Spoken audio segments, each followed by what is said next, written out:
2009 या वर्षी डॉक्टर कल्याण काळे यांच्या विरोधात माझा जो मुकाबला झाला होता त्यावेळेस अत्यंत विपरीत अशी परिस्थिती होती।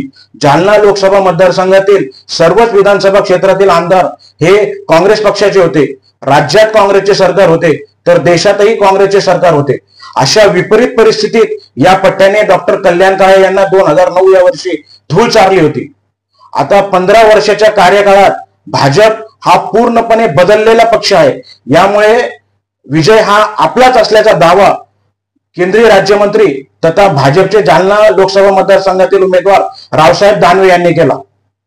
मंगळवारी शहरातील माहेश्वरी मंगल कार्यालय येथे महायुतीच्या पदाधिकाऱ्यांची बैठक घेण्यात आली। या बैठकीत पालकमंत्री संदीपान भुमरे हे शिवसेनेचे सर्वच पदाधिकारी समेत उपस्थित होते। राष्ट्रवादी अजित पवार गटाचे जिल्हाध्यक्ष कैलास पाटील तथा तालुका अध्यक्ष विजय चव्हाण हे या बैठकीत उपस्थित होते। मात्र राष्ट्रवादीचे शहराध्यक्ष जितू परदेशी व शहरातील राष्ट्रवादीच्या कार्यकर्त्यांनी या कार्यक्रमाकडे पाठ फिरवली।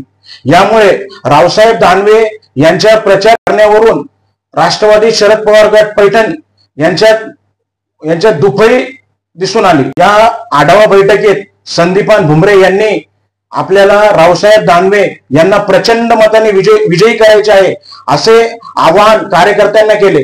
तसेच या आढावा बैठकीत विलास बापू भुमरे, कैलास पाटील, डॉक्टर सुनील शिंदे, आप्पासाहेब निर्मल यांनीही रावसाहेब दानवे यांना विजयी करण्याचे आवाहन कार्यकर्त्यांना केले।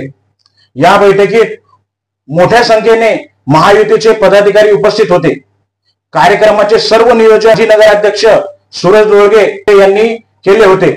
प्रतिष्ठान वार्ता न्यूज साठी चंदन लक्कडार, पैठण।